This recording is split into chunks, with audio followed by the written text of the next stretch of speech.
महाप्रभु इस श्री चैतन्य श्री चैतन्य महाप्रभु इस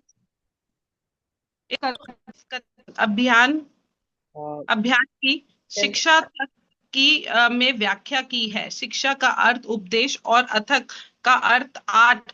उन्होंने हमें। Can pause here. Thank you Hare माता। कृष्ण प्रभु ji, thank you. Hare Krishna.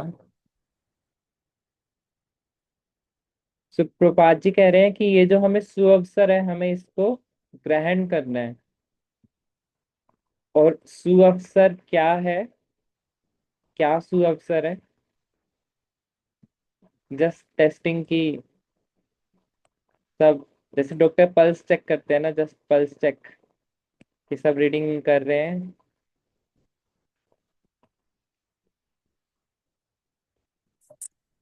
Arjun sir. Krishna भावना भावना कृष्ण भावना भावित होना। Yes, this is the opportunity कि कृष्णा भावना अमृत होना, या फिर उसको और सिंप्लीफाई करें तो हरे कृष्णा महामंत्र करना। तो प्रपात जी कह रहे हैं कि ये जो है ये अव्यय है, इटर्नल है, इसका कभी नाश नहीं होता। तो ये अव्यय भगवत गीता के कौन से श्लोक में आता है?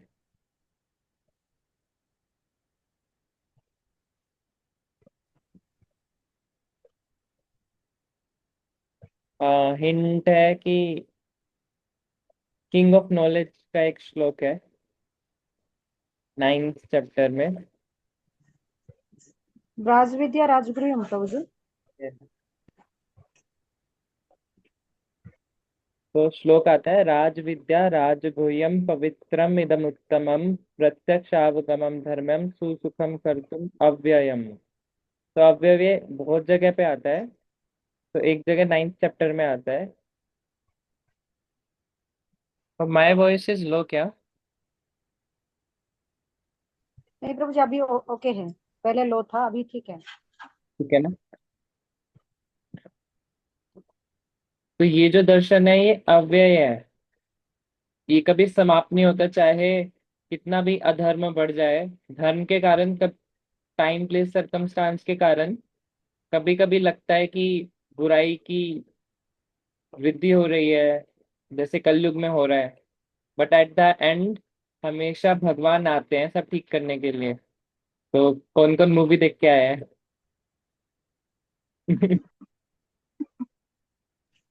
Yes, okay. यस हमने भी देखा प्रभु जी। ऑलमोस्ट सबने देख लिया। तो जिन्होंने नहीं देखी है वो प्लीज जाइए।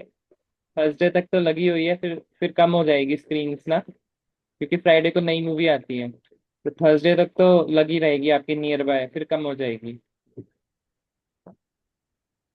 तो जब हम लोग प्रभु जी पूरे कपूरथला कौन के पूरे 70-75 लोग सब इकट्ठे गए थे। कीर्तन। बहुत कीर्तन के किया हमने हॉल में भी। ये हम लोग हमारी का प्रभु जी दो दो शो पूरा बुक था, तो अराउंड 360 डिवोटीज थे। अरे 180 हमारी भी 180। द्वारिका से हमारी भी द्वारिका से 4 दिन से पूरे फुल। पता नहीं कहाँ से इतने, मुझे नहीं पता था कि हजारों हजार लोग हमारी द्वारका में जुड़े हैं। सब सारे थिएटर्स भरे भरे। हरि बोल। हाँ, जय जय। यस। हरे कृष्णा प्रभु जी, हम भी कल जा रहे हैं। 120 डिवोटीज हैं हमारे साथ भी सब एक साथ। सबको वेटिंग था इस चीज का, है ना, सबको वेटिंग था। जैसे सब वेट कर रहे थे ऐसे थिएटर में जाकर, और वो भी ऐसे स्पिरिचुअली मूवी देखे। सबको जैसे बहुत दिनों से वेट था, बहुत समय से वेट था। तो सब बिल्कुल दौड़ पड़ रहे हैं, एकदम दौड़ रहे थे। मतलब ये विजुअल इतना देखना, स्क्रीन पे देखना उतना अच्छा था कि मन कर रहा अभी शायद दोबारा तो जाएंगे ही, अभी जा नहीं पाए हैं। दोबारा तो हाँ, देखना है प्रभु जी एक बार। बहुत लोग दोबारा जा चुके हैं हमारे इधर भी। तो मूवी पे कैसे आए हम, कि जब मूवी में हमने देखा कि एक बार जब बहुत ज्यादा हिरण्यकशिपु स्ट्रांग हो गए थे, तो मूवी में आता है कि रे ऑफ होप कहाँ से आई थी? प्रहलाद महाराज जी से। कि जब प्रहलाद महाराज जी आए तो भगवान भी आए। एंड अभी तो कलयुग चल रहा है। कलयुग में तो भक्ति कितनी आसान है। हम सब कीर्तन करते हुए जाते हैं, और सिनेमा हॉल को भी मंदिर बना दिया, इतना कीर्तन चल रहा है। क्या किसी और में पॉसिबल था कि सिनेमा हॉल के अंदर जाके हम यज्ञ कर सकें, डीटी पूजा कर सके? आज भी नहीं कर सकते ना। कृष्णा बलराम वृंदावन में है, बट कृष्णा बलराम जी को कहो कि आप अपनी डीटी स्वरूप में सिनेमा हॉल आओ, तो शायद वो नहीं आएंगे कि पवित्र नहीं है वहां पे, कुछ भी मूवीज लगती हैं। बट हरि नाम उसी सिनेमा हॉल में जहाँ पर मूवीज लगती हैं, मूवीज तो हॉलीवुड की कुछ कैसे भी लगती है हमें पता ही है, वहां पर हरि नाम आ रहे हैं और पूरा सिनेमा हॉल को मंदिर बना दिया। तो ये केवल हरि नाम से पॉसिबल है कि किसी भी स्थान को प्योरीफाई कर दे। यस। और ये अव्यय है, शाश्वत है, अविनाशी है। तो प्रभुपाद जी एग्जाम्पल ले रहे हैं कि कोई भी भौतिक वस्तु समाप्त हो जाती है, चाहे कितनी भी लक्ष्मी हो, समाप्त हो जाएगी। कोई भी आनंद, भौतिक आनंद हो, समाप्त हो जाएगा। कोई कितना भी बड़ा पेपर क्रैक कर दे, कुछ भी कर दे इस दुनिया में भौतिक, वो सब समाप्त हो जाएगा, विनाशी है।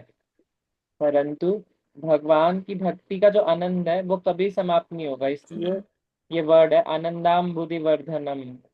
ये कहाँ से लिया गया है? श्री शिक्षा श्रीकाष्टम से। अष्टकम में फर्स्ट किसके का? स्टैंजा शिक्षा अष्टकम का। यस। तो ये महाप्रभु की टीचिंग्स है, उसमें जो पहला वर्ष आता है वहां से लिया गया है। ऐसा लिखा गया है शास्त्र में कि भौतिक आनंद का समुद्र हो, या फिर भगवान के दासत्व के भाव की एक बूंद हो।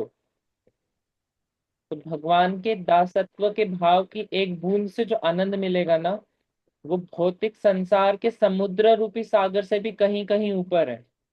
यदि एक डिवोटी के अंदर एक बूंद जितना भाव भी आ जाता है ना कि मैं भगवान का दास हूँ, तो उससे जो उसको आनंद मिल रहा होता है कि मैं किसी और का दास नहीं हूँ, मैं भगवान का दास हूँ, तो वो आनंद भौतिक आनंद के समुद्र, भौतिक आनंद का समुद्र क्या होगा? जैसे हिरण्यकशिपु को मिल रहा था, वो इंद्र को हटाकर स्वर्ग का राजा कौन बन गया था? हिरण्यकशिपु। ऐसा बोला जाता है कि हिरण्यकशिपु के महल की सफाई कौन करते थे? स्वयं वायुदेव आके सफाई करते थे। पानी का सिस्टम कौन मैनेज करता था? स्वयं वरुण देव। वरुण देव। हम्म। इंद्र से तो वो किचन में काम करवाते थे, सब्जी काटो। तो जो वो आनंद हिरण्यकशिपु को मिल रहा है, समुद्र जितना आनंद, उसके कंपैरिजन में हमारे पास तो अभी कुछ भी नहीं है। लेकिन वो आनंद भी अगर हम सोच लें तो एक। हरे कृष्णा प्रभु जी। हरे हरे कृष्ण। कृष्णा प्रभु, सादर प्रणाम। यस। प्रभु जी देखिए जाए तो अब हमें तो इन्हें कछू लग रहा है, पर आए तो भगवान के धाम से ही थे था। ये तो भगवान के धाम से ही आए थे ना, वो तो अपना कर्म करने आए थे, जो भगवान की तरफ से श्राप मिला था उसको भुगतने आए थे। ये तो भगवान की तरफ से ही ना, यस। उन्होंने अपना मतलब कि दिखाना था, थोड़ा बहुत भगवान के साथ युद्ध करके वापिस जाना था वहां पे। हाँ जी। तभी सारे लगे उनकी सेवा में। हाँ जी। ठीक है ना प्रभु जी? हाँ जी। यस माता जी। व्हाट्स द पॉइंट माता जी? मतलब को थोड़ा सा दोबारा बताएंगे, व्हाट्स द पॉइंट? आए तो वो भगवान की तरफ से थे, दैट्स राइट। नहीं, ये मतलब क्या कह रहे हैं कि भगवान की शक्तियां जो होती है ना, दिव्य होती हैं। जो भी कोई भगवान के साथ जुड़ जाता है ना, भगवान को उनकी सेवा में उन सारे मतलब कुछ और कार्य करने के लिए सबको आना ही पड़ता है। ये कहने का मतलब है मेरा मेन। यस माता जी, राइट। माता जी सही कह रही हैं। जब अ, विश्वनाथ चक्रवर्ती ठाकुर लिखते हैं कि जब बोला गया था ना प्रहलाद महाराज जी के सामने, जब खम्बे में से नरसिंहदेव जी आए थे, तो विश्वनाथ चक्रवर्ती ठाकुर लिखते हैं कि वो इसलिए नहीं आए थे कि प्रहलाद महाराज जी ने कहा था खम्बे में है, बट इसलिए आए थे कि हिरण्यकशिपु भी कह रहा था ना क्या खम्बे में है, बिकॉज हिरण्यकशिपु भी सीनियर डिवोटी हैं, जय विजय। तो उनकी बात को सत्य करने के लिए आए थे। यस। तो हम क्या डिस्कस कर रहे थे कि जो भगवान के दासत्व का आनंद है, वो भौतिक संसार के समस्त आनंद जितना भी हम सोच सकते हैं, उसके जो समुद्र भी ले लें अगर, तो भगवान के दासत्व की एक बूंद ही उससे ज्यादा आनंद की है समुद्र से।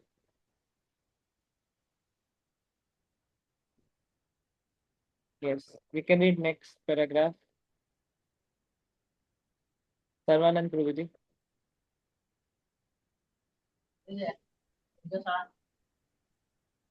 हरे कृष्ण प्रभु जी, दंडवत प्रणाम।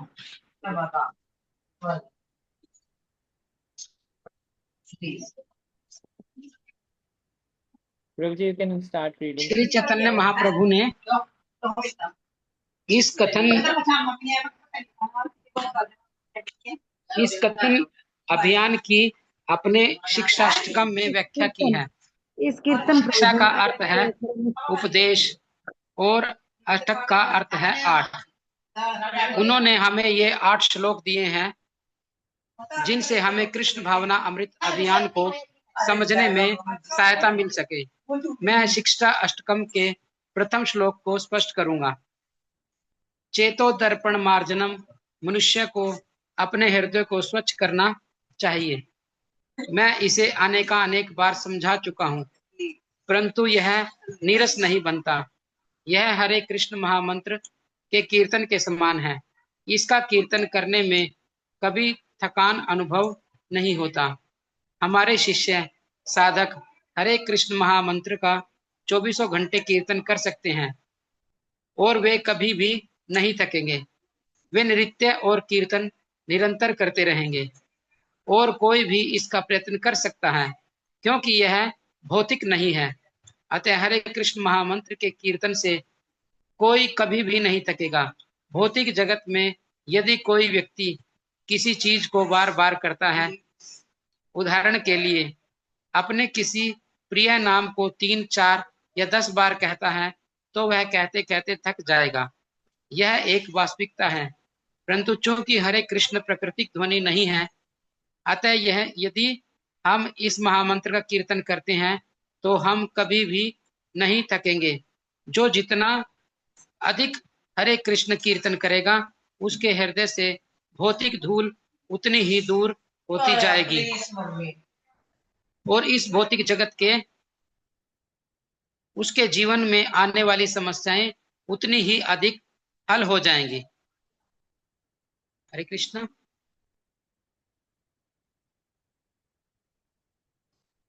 हरे कृष्ण प्रभु जी, वन मोर पैराग्राफ।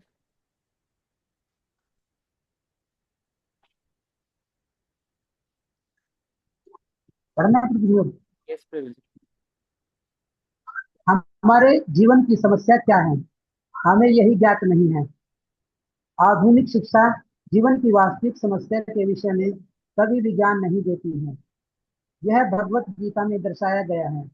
जो शिक्षित हैं और ज्ञान में प्रगति कर रहे हैं, उनको यह जानना चाहिए कि जीवन की समस्या क्या है।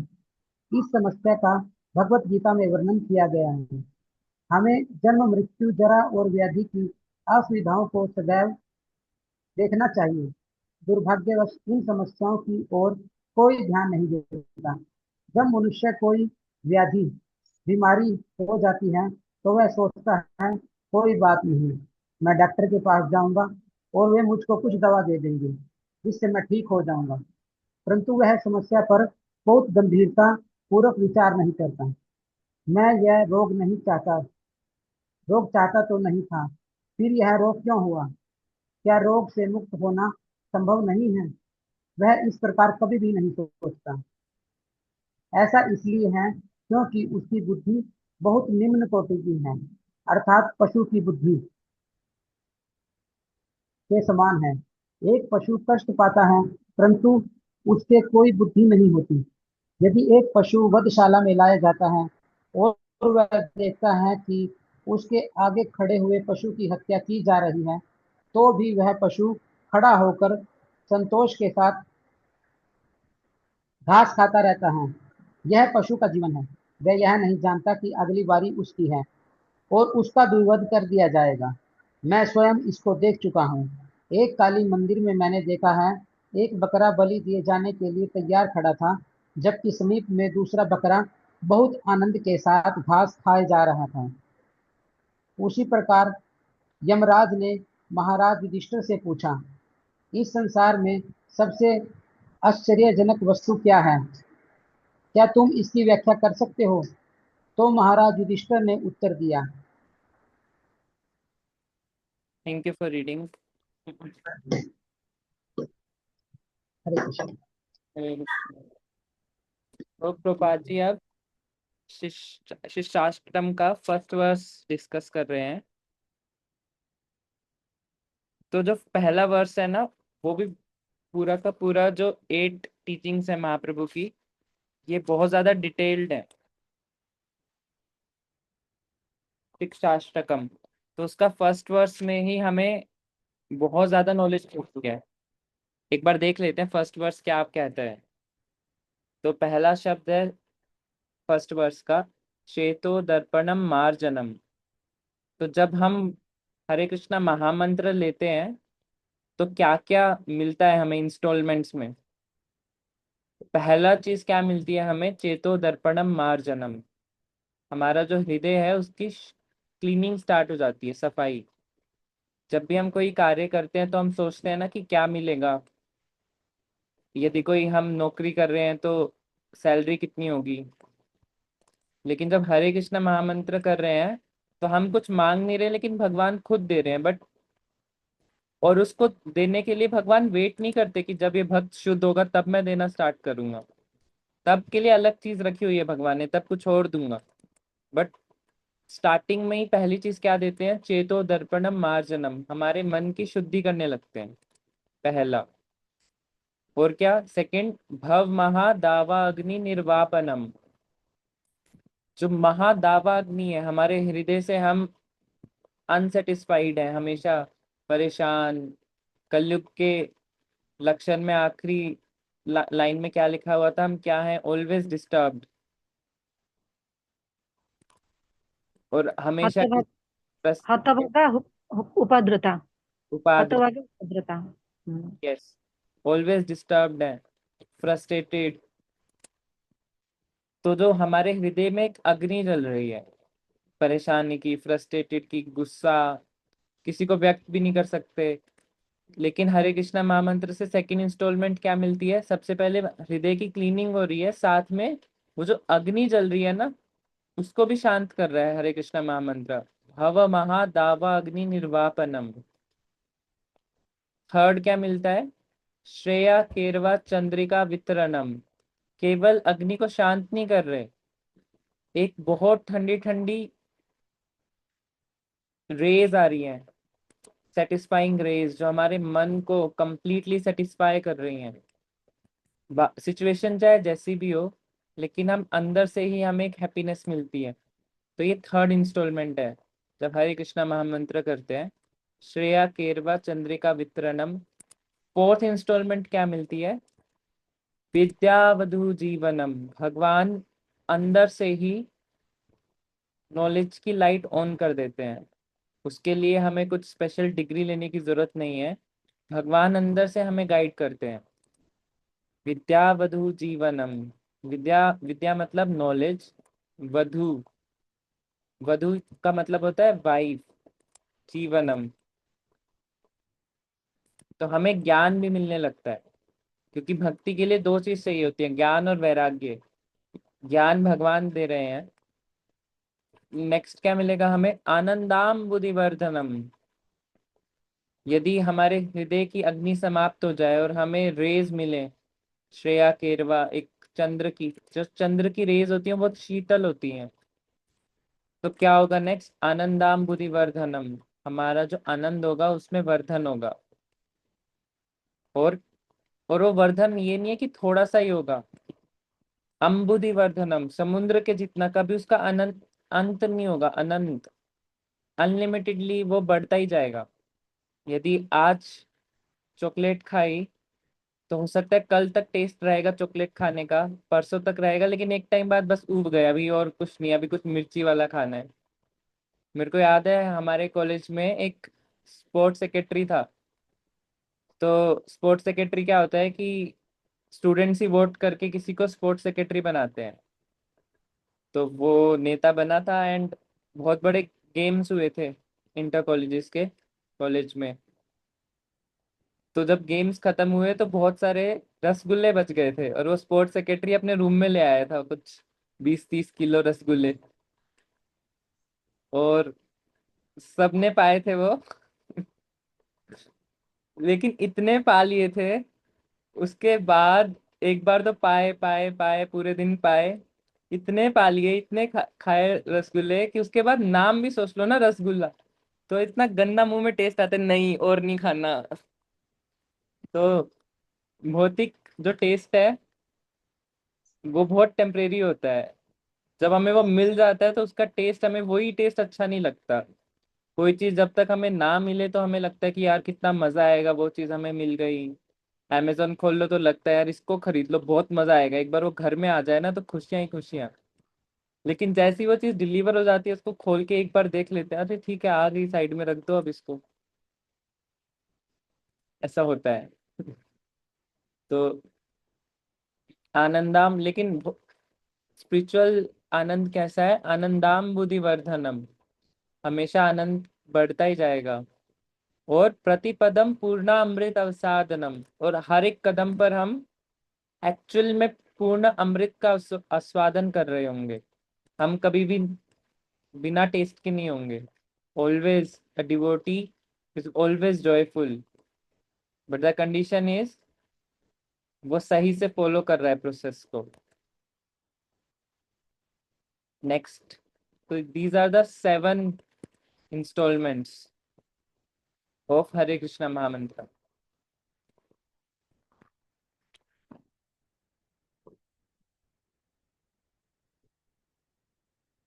फिर प्रभुपाद जी और एग्जाम्पल देके बता रहे हैं कि यदि कोई भौतिक नाम ले तो हो सकता है वह व्यक्ति थक जाए, बट हरे कृष्णा महामंत्र लेने से कोई भी थकता नहीं है। 24 आवर्स चैंटिंग कर रहे हैं वो।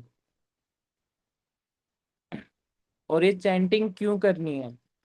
तो प्रभुपाद जी नेक्स्ट पैराग्राफ में बता रहे हैं, क्योंकि हमें अपने जीवन की समस्या नहीं पता।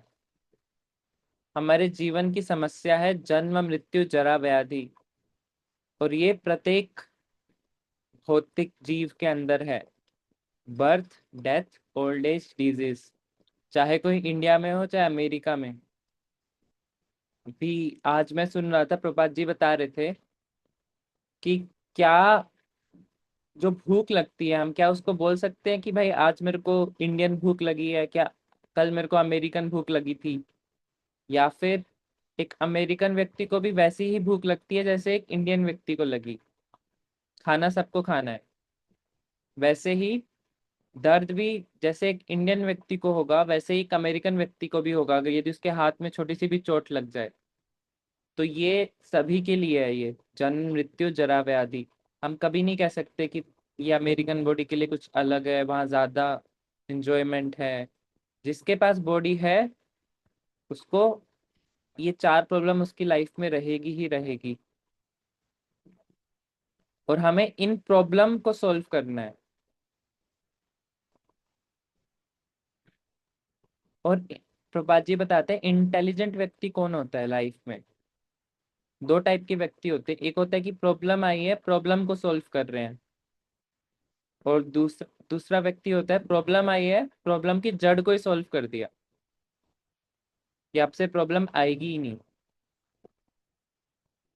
जैसे बारिश हुई, घर में सीलन आ गई, तो कुछ लोग क्या करते हैं, सीलन को छुपाने के लिए ऊपर वॉलपेपर लगा देते हैं।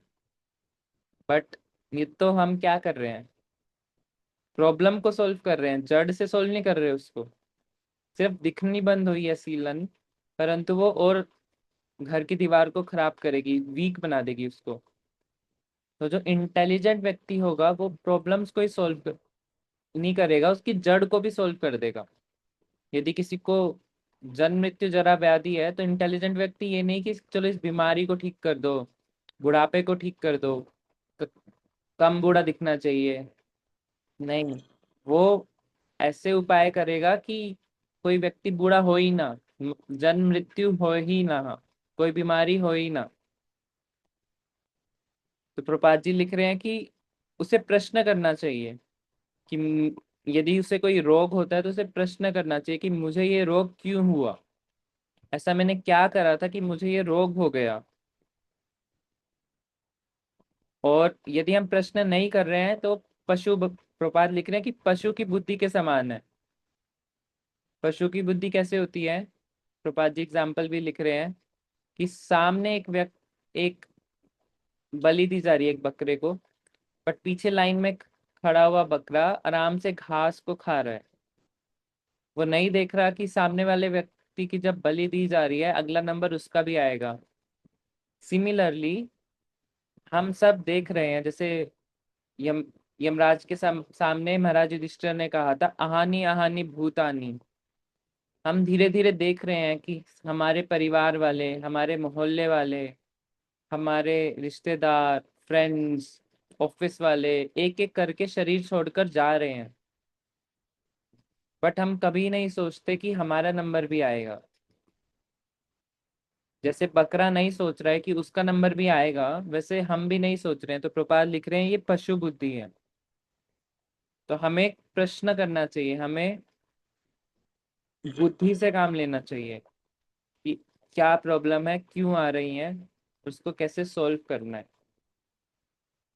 Next paragraph, anyone wants to read?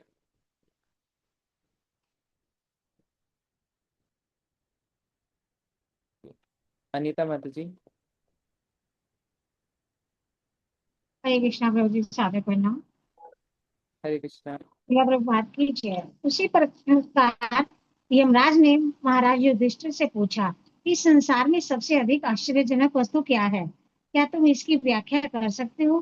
तो महाराज युधिष्ठिर ने उत्तर दिया, जी हाँ, सबसे अधिक आश्चर्यजनक वस्तु यह है कि प्रत्येक पल हम देख सकते हैं कि हमारे मित्र, हमारे पिता और हमारे संबंधियों की मृत्यु हो गई है, परंतु हम सोच रहे हैं मैं सदैव जीवित रहूंगा। हम कभी भी ये नहीं सोचते कि हमारी भी मृत्यु होगी। ठीक उसी प्रकार जैसे कि एक पशु कभी भी ये नहीं सोचता कि अगले पल उसकी भी हत्या की जा सकती है। वह घास से ही संतुष्ट है, बस और कुछ नहीं। पशु इंद्रिय तृप्ति से संतुष्ट रहता है, वह ये नहीं जानता कि वह भी मरने जा रहा है। मेरे पिताजी की मृत्यु हो चुकी है, मेरी माँ की मृत्यु हो चुकी है, उस पुरुष की मृत्यु हो चुकी है, इस स्त्री की मृत्यु हो चुकी है, तो मेरी भी मृत्यु होगी ही। तब मृत्यु के पश्चात क्या, मुझे ज्ञात नहीं। वास्तविक समस्या तो यही है। लोग इस समस्या को गंभीरता पूर्वक नहीं लेते, परंतु श्रीमद् भगवत गीता ये दर्शाती है कि इस तथ्य की शिक्षा ही वास्तविक शिक्षा है। वास्तविक शिक्षा का अर्थ है हम ये जिज्ञासा करें क्यों, यद्यपि हम मरना नहीं चाहते फिर भी मृत्यु आती है। वास्तविक जिज्ञासा यह है कि हम वृद्ध नहीं होना चाहते फिर भी हमारी वृद्धावस्था क्यों होती है। हमारी बहुत सी समस्याएं हैं, परंतु उन सब का सार तत्व यही है। भगवान श्री चैतन्य महाप्रभु ने इस समस्या का हल हरे कृष्ण कीर्तन निर्धारित किया है। जैसे ही हमारा चित्त इस हरे कृष्ण महामंत्र के कीर्तन के द्वारा स्वच्छ होता है, जैसे ही समस्याओं से पूर्ण हमारा भव बंधन रूपी दवाग्नल बुझ जाता है। ये कैसे बुझता है? जब हम अपने चित्त को स्वच्छ कर लेंगे तो हमें ये अनुभूति हो जाएगी कि हमारा इस भौतिक जगत से कुछ भी संबंध नहीं है, क्योंकि लोग इस भौतिक जगत को अपनी पहचान मान रहे हैं। अतः वे सोचते हैं कि मैं एक भारतीय हूँ, मैं एक अंग्रेज हूँ, मैं यह हूँ, मैं वह हूँ। परंतु यदि कोई हरे कृष्ण महामंत्र का कीर्तन करता है तो उसको ये अनुभूति हो जाएगी कि वह ये भौतिक शरीर नहीं है। मेरा ना इस भौतिक शरीर से और ना ही इस भौतिक जगत से कोई संबंध है। मैं आत्मा हूँ और भगवान का अंश हूँ। मेरा भगवान के साथ नित्य का संबंध है और मेरा इस भौतिक जगत से कुछ भी प्रयोजन नहीं है। यही मुक्ति अथवा ज्ञान कहलाता है। यदि मैं अपने को भौतिक जगत से अनासक्त कर लूं तो मैं मुक्त हो जाऊं और ये ज्ञान ब्रह्मभूत कहलाता है। जिसे ये अनुभूति हो गई है कि उस व्यक्ति के लिए कोई कर्तव्य शेष नहीं। पढ़ना है? Okay, thank you for reading. Hi. तो किसी को स्टोरी तो पता ही होगी कि पांडव जंगल में थे, उन्हें 11 वर्ष का वास और 1 वर्ष का अज्ञातवास मिला था। तो उस टाइम पर किसी पोंड में उन्होंने पानी पिया था और बेहोश हो गए थे, केवल युधिष्ठिर बचे थे। मेरे को एग्जैक्ट याद नहीं है कि कौन सा स्थान था और कौन से देवता उनको टेस्ट करने आए थे। और उनके बाद उनसे प्रश्न पूछे गए थे। उन प्रश्नों में से एक प्रश्न था कि सबसे अधिक आश्चर्यजनक वस्तु क्या है। तो युधिष्ठिर महाराज जी ने उत्तर दिया था कि सभी लोग देख रहे हैं कि सबकी मृत्यु हो रही है, परिवार वालों की, पड़ोसी की, रिलेटिव्स, फ्रेंड्स, ऑफिस, सिटी में, देश में, विश्व में, बट हम कभी नहीं सोचते कि हमारा नंबर भी आएगा। और यही सबसे आश्चर्यजनक वस्तु है। किसी को याद है कि कौन से देव टेस्ट करने आए थे पांडवों को? यमराज आए थे प्रभु जी, यमराज जी यक्ष। थे ना, यमराज जी। अच्छा, यक्ष। यमराज जी स्वयं आए थे।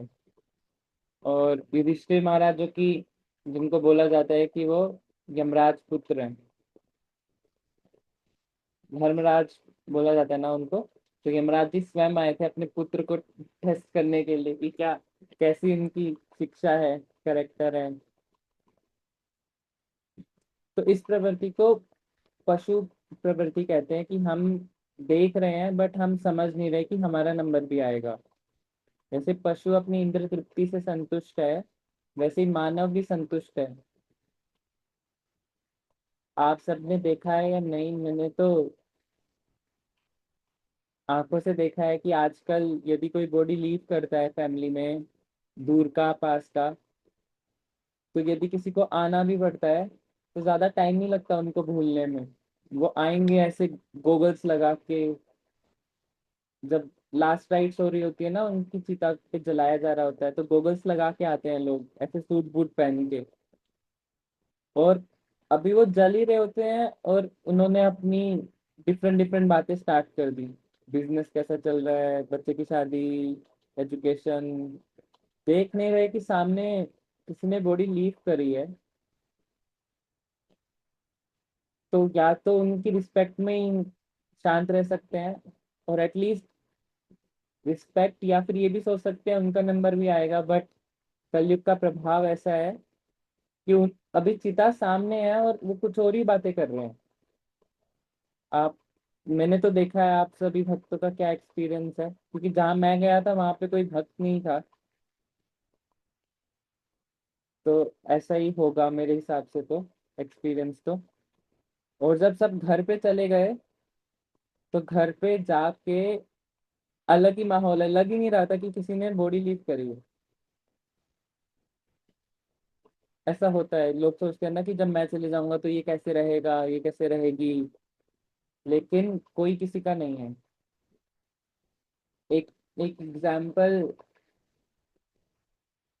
मेरे को राक्षस का नाम नहीं है, मतलब कोई व्यक्ति था, जैसे वाल्मीकि का नाम आता है ना, जो अपने वाल्मीकि बनने से पहले मृगारी के रूप में थे।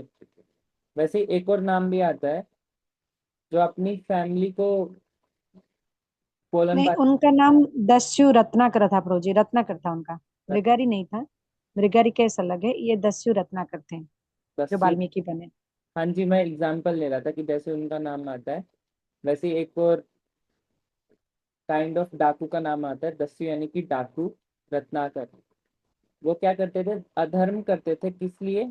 उनसे पूछा जाता था, भाई इतना क्यों कर रहे हो आप, इतना अधर्म, लोगों को मार रहे हो, उनको लूट रहे हो, ये ठीक है, तो क्यों कर रहे हो? तो वो बोलते थे कि मेरी फैमिली है, मेरे बीवी है, मेरे बच्चे हैं, उनके लिए कर रहा हूँ मैं। तो उनकी प्रीचिंग करने के लिए आई थिंक नारद मुनि आए थे, राइट मनीता माता जी? अगेन, यस, तो नारद जी जाते हैं उनके पास। यस यस प्रभु जी, नारद मुनि ने ही टीचिंग किया था उनको। यस। नारद मुनि ने प्रश्न पूछा था उनसे कि आप इतने अधर्म जो कर रहे हो अपने बीवी बच्चों के लिए, जाओ उनसे पूछ के आओ कि जो आपको पाप लग रहे हैं, क्या वो पाप का 50% लेंगे? पाप कर रहे हैं ना हस्बैंड इतने सारे, बच्चों के लिए, बीवी के लिए, तो क्या वो उस पाप का भागीदारी बनेंगे? जब सुख के भागीदारी बन रहे हैं, भागीदारी क्या, 100% सुख तो वही भोग रहे हैं जो घर घर में है। ये तो पूरे दिन काम करते हैं, अधर्म करते हैं, तो इसमें मेहनत लगती है ना, धर्म करने में भी, काटो मारो गाली दो, सब सुख तो कौन भोग रहा है? फैमिली वाले। नारद मुनि ने पूछा था, जाओ पूछ के आओ फैमिली वालों से। तो वो पूछने गए अपनी पत्नी से और उनकी पत्नी ने कहा कि हम क्यों लेंगे, आप कर रहे हो, आपका कर्तव्य है कि अपने कुटुंब का पालन पोषण करो, तो आपकी मर्जी, आप धर्म लेके करो चाहे अधर्म लेके करो, हमारा हमारा आपका मतलब है बस कैसे भी पालन करो। तो जब दस्यु रत्नाकर को लगा कि इतने पाप मैंने इनके लिए कर दिए, लेकिन ये सब पाप तो मुझे ही लेने पड़ेंगे, तो उन्होंने संन्यास ले लिया कि बस और नहीं, अब मैं सिर्फ अपने लिए करूंगा। तो ऐसी भागवतम में एक पंक्ति भी आती है, नाते विदु स्वार्थ गति ही विष्णु। नाते विदु, लोग जानते नहीं है, विदु मतलब जानना, हमारा असली स्वार्थ क्या है। सब बोलते हैं ना सब स्वार्थी हैं, अपने लिए करते हैं, स्वार्थी हैं, बट हमें पता नहीं है हमारा स्वार्थ क्या है। नाते विदु स्वार्थ गतिम ही विष्णु, हमारा स्वार्थ की गति क्या है, असली स्वार्थ क्या है हमारा, विष्णु। दुराशया ही बहिरर्थमानिना, दुराशया गलत, भौतिक जगत को, गलत कार्य को ही दुराशया, हमने गलत आश्रय लिया है। और वो आश्रय किस चीज का लिया है, बाहर, बाहरी वस्तुओं का आश्रय लिया है। क्योंकि भगवान को बोला जाता है भगवान हमारे हृदय में है, तो हमें भगवान का आश्रय लेना है, लेकिन हमने किसका आश्रय ले रखा है, बाहर अटैचमेंट्स का, हमारे हमारे कंफर्ट का, काम क्रोध लोभ मोह का। तो ये है। तो हम यहाँ पर किस पॉइंट से आए थे, ओके, युधिष्ठिर महाराज से आए थे ना, हाँ। तो अब इसका सॉल्यूशन भी होना चाहिए। तो प्रॉब्लम बताई इतनी बड़ी, तो सबसे पहला, यदि सबको प्रॉब्लम समझ में आ जाए तो वो भी उसके इलाज की तरफ एक कदम होता है। सबसे बड़ा प्रॉब्लम होता है कि हमें पता ही नहीं होता कि प्रॉब्लम क्या है। यदि किसी को कोई बीमारी हो तो सबसे पहले क्या कराया जाता है, डायग्नोस। तो वो भी एक अच्छा कदम है उस बीमारी को ठीक करने के लिए, एटलीस्ट पता तो लगे कि प्रॉब्लम क्या है, राइट। तो हमें प्रॉब्लम पता लग गई है, प्रपात जी ने बता दी है, तो उसकी दवाई महाप्रभु दे चुके हैं। वो भी प्रपात जी लिख रहे हैं कि क्या दवाई है उसका, हरे कृष्णा महामंत्र। तो प्रपात जी का जो ये पैराग्राफ है, इसको लाइन बाय लाइन रीड कर लेंगे, फिर क्लोज कर देंगे। बहुत ही अच्छा पैराग्राफ है। जैसा ही हमारा चित्त उस हरे कृष्णा महामंत्र के कीर्तन के द्वारा स्वच्छ हो जाता है, वैसे ही समस्याओं से पूर्ण हमारा भवबंधन रूपी दावानल बुझ जाता है। यह कैसे बुझता है, जब हम अपने चित्त को स्वच्छ कर लेंगे तो हमें यह अनुभूति हो जाएगी कि हमारा इस भौतिक जगत से कुछ भी संबंध नहीं है। क्योंकि लोग इस भौतिक जगत को अपनी पहचान मान रहे हैं, अतः वह सोचते हैं मैं एक भारतीय हूँ, मैं एक अंग्रेज हूँ, मैं यह हूँ, मैं वह हूँ। प्रभात जी बता रहे हैं कि हमारी अटैचमेंट्स बहुत हैं। जैसे दस्यु रत्नाकर की अटैचमेंट थी ना, वो किस लिए पाप कर रहे थे, अपने परिवार वालों के लिए। तो आजकल जितने भी लोग भक्ति नहीं करते हैं, तो वो क्या रीजन देते हैं कि मेरे पास टाइम नहीं है, मुझे बिजनेस करना है फैमिली के लिए, मेरे पास टाइम नहीं है, मुझे अपने बच्चों को अभी पढ़ाना है, अभी भक्ति करने का टाइम नहीं है। तो हम सब आइडेंटिफाई कर रहे हैं हमारी बॉडी से। और यदि कोई अपनी बॉडी से आइडेंटिफाई करेगा, मतलब जो उस बॉडी से रिलेटेड है उसे वो अपना मानेगा। जो बॉडी से उसे लगता है कि मेरे को हानि पहुंच रही है, उसे वो अपना दुश्मन मानेगा। और इसी पेन्स एंड प्लेजर जब वो मानता है तो वो परेशान रहता है। लेकिन जब वो समझेगा कि मैं ये भौतिक शरीर नहीं हूँ, तो वो समझेगा मैं कौन हूँ, मैं भगवान का दास हूँ। तो जैसे हमने डिस्कस करा था, दासत्व का भाव की एक बूंद भौतिक संसार के आनंद के करोड़ों करोड़ों समुद्र से आनंद से भी ज्यादा है, एक बूंद। तो जब उसे ये पता लगेगा कि मैं एक शरीर नहीं हूँ और मेरा भौतिक जगत से कोई संबंध नहीं है, मैं आत्मा हूँ और भगवान का अंश हूँ और उनसे नित्य मेरा संबंध है, केवल ये इस बात को जान भी लेगा तो वो इस शरीर में रहते हुए भी वो मुक्त हो जाएगा। बिकॉज यदि कोई इस बात को केवल जान ले तो वो कार्य कैसे करेगा, वो ऐसे ही कार्य करेगा ना कि जिससे उसके भगवान की सेवा कर पाए। माँ अपने बच्चे की सेवा करती है, किस लिए? उसे पता है कि मैं माँ हूँ। कोई एम्प्लॉय अपने कंपनी में टाइम देता है, उसे पता है मैं एम्प्लॉय हूँ। बट यदि किसी को पता चल जाए कि नहीं भाई आप तो भगवान के सेवक हो, तो वो क्या करेगा? सेवक हो तो सेवा करेगा, नौकर हो तो नौकरी करते हैं, पेरेंट है तो पेरेंटिंग करते हैं, राइट? तो वो ही प्रपात जी कहना चाह रहे हैं। और इसी ज्ञान को बोलते हैं ब्रह्मभूत। ये समझना कि हमारा इस भौतिक संसार से कोई भी संबंध नहीं है, ये सब फॉरेन है। ये सब हमने हमने पकड़ा हुआ है उनको, उन्होंने हमको नहीं पकड़ा हुआ, हमने उनको पकड़ा हुआ है। हमारी अटैचमेंट्स को हमने पकड़ा हुआ है, हमें केवल उसको तोड़ना नहीं है, हमें उसको केवल मोड़ना है भगवान की तरफ। सेम जॉब करनी है बट भगवान के लिए, सेम कुटुंब की सेवा करनी है, परिवार की सेवा करनी है, बट ये मान के कि ये भगवान के दास दासी हैं जिनकी रिस्पॉन्सिबिलिटी मुझे मिली है इस जन्म में। सेम। और जो भी लक्ष्मी आएगी उससे भगवान की सेवा करनी है, बुक रीडिंग करनी है, बस मूवीज देख के आनी है, हरे कृष्णा नाचना है, गाना है, प्रसाद पाना है, भक्ति करनी है बस। और जीवन के अंत में भगवान के धाम चले जाना है। कहीं भी खतरा है ही नहीं यहाँ पर। एक भौतिक व्यक्ति को सबसे बड़ा खतरा क्या होता है? मृत्यु का। और भक्त को बोलो कि भाई मृत्यु होने वाली है, वो तो कहेगा अरे अरे सब आ जाओ, कीर्तन स्टार्ट करो, मैं जा रहा हूँ।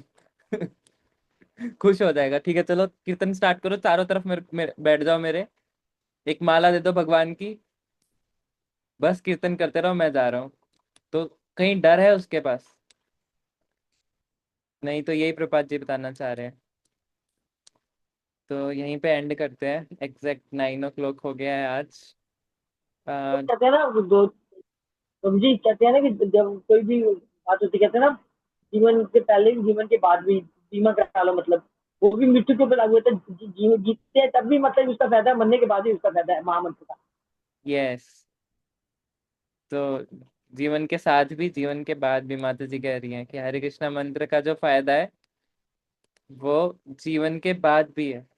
जो भौतिक जगत में इंश्योरेंस होता है उसका जो फायदा होता है उस व्यक्ति को थोड़ा मिलता है, जो वो चला जाता है तो उसकी फैमिली को मिलता है, राइट? तो यदि किसी डिवोटीज के कुछ क्यूरियोसिटी हो या रियलाइजेशंस हो, कुछ भी हो, तो हैंड रेस कर सकते हैं।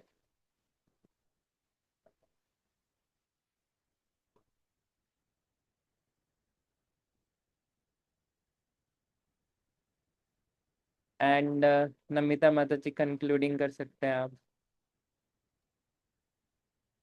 जी प्रभु जी, इसमें एक लास्ट में शब्द आया है ब्रह्मभूत।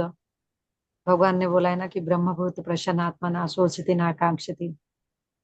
तो जब हम इस स्थिति पे आ जाएंगे तो हमें किसी चीज का शौक और आशा रहेगा ही नहीं। हमें सिर्फ एक आशा रहेगा कि भगवान बोलते हैं ना, मद भक्त लभते पराम। भगवान की भक्ति ही हमारी परम हो जाएगी, अल्टीमेट हो जाएगी और सुप्रीम हो जाएगी। मतलब उससे आगे हमें कुछ दिखेगा ही नहीं, है ना। तो हम भक्ति करते रहेंगे और जैसा आपने बोला ऐसे ही अगर मृत्यु आएगी तो उसको खुशी खुशी एक्सेप्ट करेंगे, क्योंकि हमें जाना तो जल्दी ही है भगवत धाम, है ना। ये यस। बस मुझे एक शब्द का याद आया ब्रह्मभूत, तो उससे मुझे थोड़ी याद आ गई तो। और आज की क्लास आप तो इतना अच्छे से समझाते हो, और महाराज ने तो अपना बैग बैग भी कर लिया है। आपका मैसेज आ गया होगा। यस। और desperately he is waiting to give darshan to all of us, है ना। And we all are waiting for this. We are all waiting for that moment when he landed on this Bharat, है ना। Yes. So Hari Bol, Jai Jai. Thank you very much, Prabhuji. Thank you for this class. Hari Bol. Thank you माता जी for concluding. यहीं पर close करते हैं। आप सभी भक्तों का बारंबार प्रणाम आज की बुक रीडिंग सेशन में अपना डिवाइन एसोसिएशन देने के लिए। To be honest Saturday Sunday को मैं सोचता हूँ कि मैं थोड़ा एडवांस में पढ़ लूँगा लेकिन नहीं पढ़ पाता, बिकॉज जब तक एक्साइटेडनेस नहीं होती कि रात को भक्तों से मिलूंगा तब तक नहीं होता। बट आप सब आते हैं तो मुझे भी इंस्पिरेशन रहता है कि नहीं पढ़ना है, आज आएंगे वो भक्त आएंगे। तो सो वेरी वेरी ग्रेटफुल कि आप सब आते हैं हर रोज अपना एसोसिएशन देने के लिए। तो आप सभी प्रत्येक भक्तों के श्री चरणों में मेरा बारंबार प्रणाम। वंचा कल्पतरुभ्यश्च कृपा सिन्धुभ्यश्च पतितनां पावनेभ्यो वैष्णवेभ्यो नमो नमः। अनंत कोटि वैष्णव वृंद की जय। विष्णु ठाकुर की जय।